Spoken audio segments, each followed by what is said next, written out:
Hi, I'm Amber, and I go to school at Mason Elementary. 你好，我是杨成然，我去学校在 Mason 小学。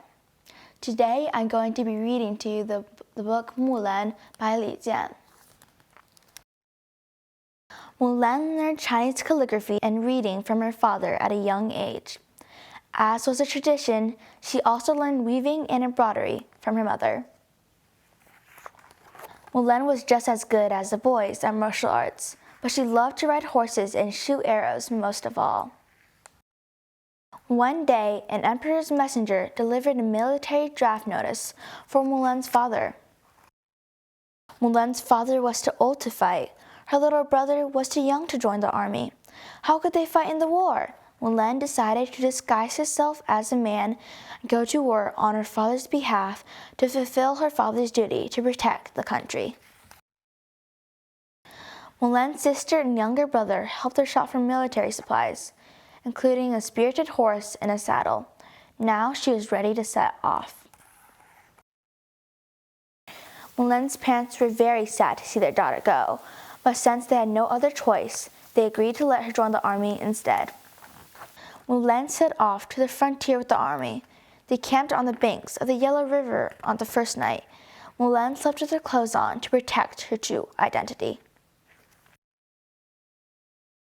The army arrived on the northern mountains the next day. They heard the horses of their enemy crying loud across the mountains. With her skillful martial arts, Mulan always fought in the front line. The war was over. Mulan distinguished herself again and again during her 12 years of service to the army.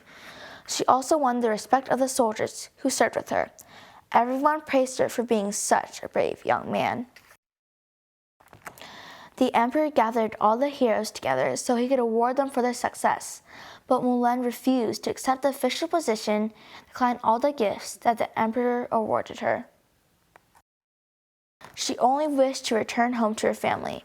She asked for a good horse instead, which was immediately granted by the emperor.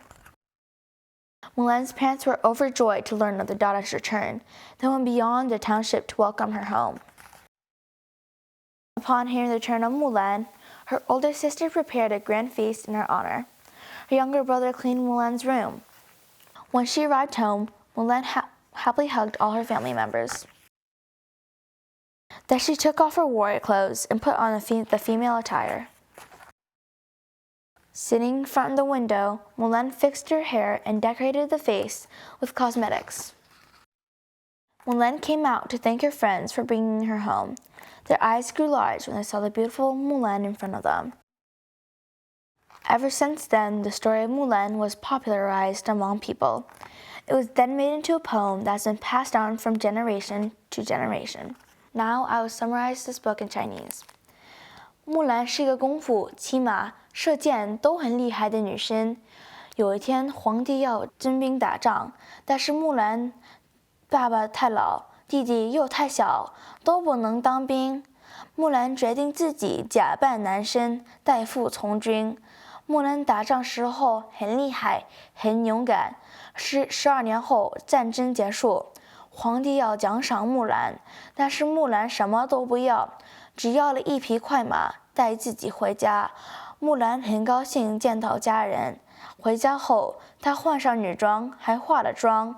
木兰她的朋友都很惊讶，木兰原来是女生。从此以后，木兰的故事就传开了。Thank you for listening to me read this book, Mulan. 谢谢听我读这个书。